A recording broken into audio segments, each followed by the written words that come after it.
আসসালামু আলাইকুম।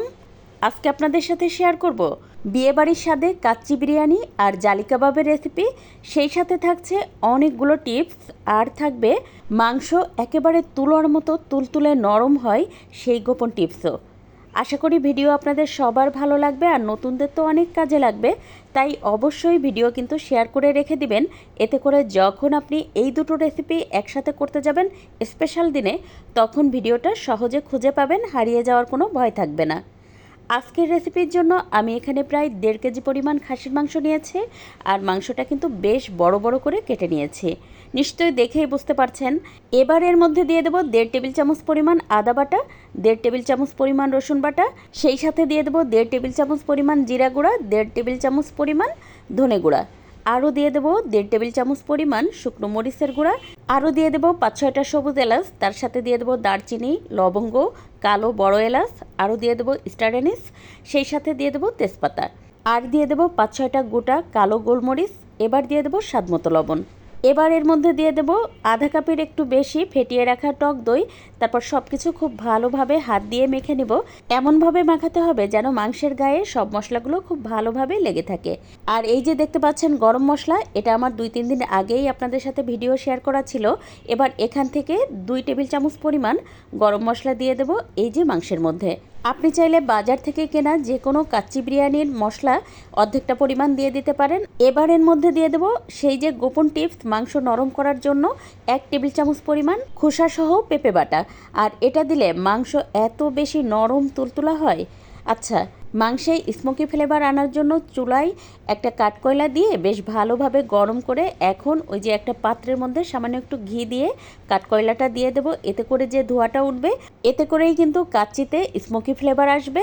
তো এই তো পুরো ধোঁয়াটা ওঠা বন্ধ হয়ে গেলে তারপরে এই যে আমি তুলে নিচ্ছি, আর ভিতরে যে ঘিটা ছিল সেটাও দিয়ে দিলাম। এবার এর মধ্যে দিয়ে দেবো প্রায় 1 কাপ পরিমাণ পেঁয়াজ ব্রেস্তা।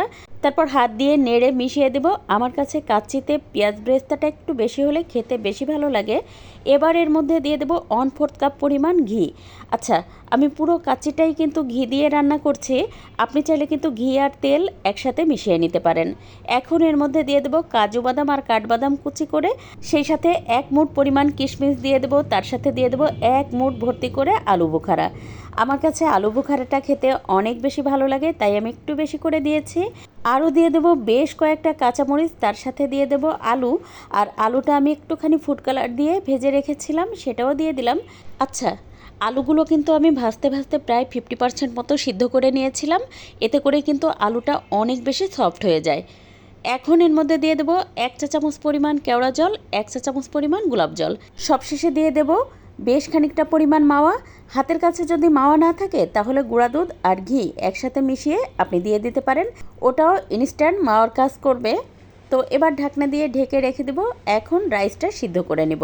তার জন্য চুলায় একটা প্যানে পর্যাপ্ত পরিমাণ তেল গরম করে তাতে দিয়ে দেবো এলাচ, দারচিনি, লবঙ্গ, সেই সাথে দিয়েছি শাহি জিরা আর তেজপাতা। আরও দিয়ে দিলাম 1.5 টেবিল চামচেরও একটু বেশি লবণ, আরও দিয়ে দেবো 1 টেবিল চামচ পরিমাণ তেল। তারপর সব কিছু নেড়ে মিশিয়ে পানিটা যখন খুব ভালোভাবে ফুটে উঠবে, এবার এর মধ্যে দিয়ে দেবো 1 থেকে 1.5 ঘন্টা আগে ভিজিয়ে রাখা বাসমতি চাল। আর চালটা কিন্তু আগে আমি খুব ভালোভাবে ধুয়ে তারপর পানিতে ভিজিয়ে রেখে দিয়েছিলাম। এবার পানি ঝরিয়ে ফুটন্ত গরম পানির মধ্যে চালটা দিয়ে ভালোভাবে নেড়ে দিতে হবে। আর দেখতে পাচ্ছেন এখন কিন্তু আমি প্রায় 4 মিনিট মতো রান্না করে নিয়েছি। প্রথম যে রাইসটা দেব সেটা 4 মিনিট সিদ্ধ করে দিতে হবে। এতে করে রাইসটা কিন্তু খুব ভালোভাবে সিদ্ধ হবে আর একটাও ভেঙে যাবে না। এই তো প্রথম ধাপের রাইসটা আমি 4 মিনিট মতো রান্না করে নিয়ে তারপরে যে মাংসের উপরে দিয়ে দিলাম। এবার বাকি যে রাইসটা আছে সেটা আমি 7 মিনিট রান্না করে নেব।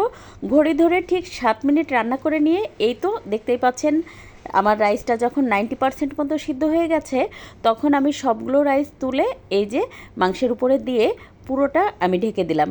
এখন উপর থেকে বাকি বাদাম কুচি দিয়ে দেবো পেঁয়াজ ব্রেস্তা, তার সাথে আরও একটু কিশমিশ দিয়ে দেবো, সেই সাথে দিয়ে দেবো আরও একটু গোলাপ জল আর কেওড়া জল। আরও দিয়ে দেবো একটুখানি মাওয়া, যতটুকু বেঁচে ছিল সেটাই আমি চেঁচে মুছে দিয়ে দিলাম। সেই সাথে আরও 1 টেবিল চামচ পরিমাণ ঘি দিয়ে দেবো। উপর থেকে এই জিনিসগুলো দিলে যা ভালো একটা ঘ্রাণ আসে। এবার 1 কাপ লিকুইড দুধের মধ্যে আধা চা চামচ পরিমাণ টেস্টিং সল্ট দিয়ে নেড়ে মিশিয়ে উপর থেকে দিয়ে দেবো। আর দিয়ে দেবো একটুখানি ফুড কালার। তো আপনি চাইলে কিন্তু টেস্টিং সল্টটা বাদ দিতে পারেন, তবে বাবুর্চিরা যারা বিয়েবাড়িতে করেন তারা কিন্তু অবশ্যই টেস্টিং সল্টটা দেন। তাই আমি দিয়ে দিলাম। আপনি আপনার পছন্দ বুঝে দিয়ে দেবেন, যদি ভালো লাগে তো দেবেন, না হলে দেওয়ার কোনো দরকার নাই। এবার এটা ঢাকনা দিয়ে ঢাকার জন্য উপর থেকে আমি একটুখানি লালাটা গুলিয়ে নিয়ে তারপরে সুন্দর করে ঢাকনাটা দিয়ে এবার আমি সিল করে দিলাম, যেন বাতাসটা বের হয়ে না যায়। আর উপরের যে ছিদ্রটা আছে সেটাও আমি একটুখানি আটা দিয়ে লাগিয়ে দিলাম। এখন চুলার আঁচ হাই রেখে ঘড়ি ধরে 5-6 মিনিট আমি খুব ভালোভাবে এটা রান্না করে নেব। ঠিক 6 মিনিট পরে চুলার আঁচটা একেবারে লো করে দিয়েছি। আমার চুলায় যতটুকু লো করা যায় ঠিক অতটুকু পরিমাণ লো করে দিয়ে ঠিক 1.5 ঘন্টা আমি এটা রান্না করে নেব। আর এদিকে চলে আসছি জালি কাবাব রেডি করার জন্য। এখানে আমি 500 গ্রাম চিকেন কিমা নিয়েছি, তার সাথে দিলাম 1.5 কাপ পরিমাণ পেঁয়াজ কুচি, সেই সাথে 1 টেবিল চামচ পরিমাণ আদা রসুন আর জিরা বাটা, সাথে দিয়েছি স্বাদমতো লবণ, আরও দিয়েছি বেঁচে ছিল বাদাম কুচি, সেটাও একটুখানি, সেই সাথে 1 চা চামচ পরিমাণ শুকনো মরিচের গুঁড়া, 1 চা চামচ পরিমাণ গরম মশলা গুঁড়া, আরও দিয়ে দেবো 1 মুঠ পরিমাণ ধনেপাতা পুদিনা পাতা আর কাঁচামরিচ কুচি, সেই সাথে 1 মুঠ পেঁয়াজ ব্রেস্তা আর একটা ডিম ভেঙে খুব ভালোভাবে হাত দিয়ে মেখে নেব। এবার এর মধ্যে দিয়ে দেবো ব্রেড ক্রাম্ব, মানে আমি এখানে ফ্রেশ ব্রেড আমি একটা ব্লেন্ডার জারে গুঁড়ো করে নিয়ে সরাসরি সেটাই দিয়ে দিলাম। এতে করে বাইন্ডিংটা খুব ভালো হবে, খুলে যাবে না আর পরিমাণেও একটু বেড়ে যাবে। এবার সুন্দর একটা ঘ্রাণের জন্য দিয়ে দিলাম 1 টেবিল চামচ পরিমাণ ঘি। এতে করেই কিন্তু বিয়েবাড়ির ফ্লেভারটা পাবেন, মানে একদম শাহি যে একটা স্বাদ পাওয়া যায় বিয়েবাড়িতে, সেটা কিন্তু আপনি ঘরে বসেই পাবেন। এবার সব কিছু খুব ভালোভাবে মেখে নিয়ে হাত দিয়ে জালি কাবাবের শেপে আমি এটা তৈরি করে নিচ্ছি। আর দেখতে পাচ্ছেন সবগুলো আমার রেডি করা হয়ে গেছে। এখান থেকে আমি কিছু ডিপ ফ্রিজে এই প্লেটটা ধরে রেখে দেব, যখন শক্ত হবে তখন একটা এয়ারটাইট বক্সে রেখে দেব। আর আজকে যে কটা লাগবে সে কটা আমি একটা ডিম ভেঙে ডিমে আমি এটা ডুবিয়ে তারপর চুলায় একটা প্যানে তেল গরম করে এই যে ভেজে নিচ্ছি। আর এটা কিন্তু খুব বেশি সময় লাগবে না সিদ্ধ হতে, এই 7-8 মিনিট সময় নিয়ে ভেজে নিলেই কিন্তু সব কিছু মাংসটা সুসিদ্ধ হয়ে যাবে। আর চুলার আঁচ এই পর্যায়ে মিডিয়াম লো করে এটা ভেজে নেবেন, না হলে ডিম দিয়ে ভাজা তো তাই সহজে কালার চলে আসবে আর ভিতরটা একদমই হবে না। আজকের ভিডিও ভালো লাগলে একটা লাইক দিয়ে দেবেন আর পেজ ফলো করে পাশে থাকবেন। সবগুলো কিন্তু খুব সুন্দরভাবে ভাজা হয়ে গেছে। আমি প্রায় 8 মিনিট সময় নিয়ে এটা ভেজে নিয়েছি। এবার তেল ঝরিয়ে তুলে নেব। অনেকেই বলেন টিকিয়া কাবাব বা জালি কাবাব ভাজতে গেলে খুলে যায়, তাদেরকে তো বলবো এভাবে তৈরি করে দেখেন, একটুও ভেঙে যাবে না বা খুলে যাবে না। প্রায় 1.5 ঘন্টা পরে চলেন কাচ্চির ঢাকনাটা খুলে নিই। একটা ছুরির সাহায্যে এই যে আটাটা ছাড়িয়ে নিয়ে এবার ঢাকনাটা খুলে নিলাম। মাশাল্লাহ, দেখতেই পাচ্ছেন আমার কাচ্চিটা কতটা লোভনীয় দেখাচ্ছে।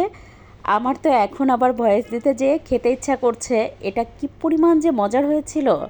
যদি আপনি ঘি দিয়ে এভাবে একবার কাচ্চি বিরিয়ানি তৈরি করেন তাহলে বাড়িতেই আপনি বসে বিয়েবাড়ির স্বাদ পাবেন। এটা খেতে অপূর্ব স্বাদ হয়। নতুনরা অনেকেই বলে থাকেন আলু একদমই নরম হয় না, তারপর মাংস তো খুব ভালোভাবে সিদ্ধই হয় না।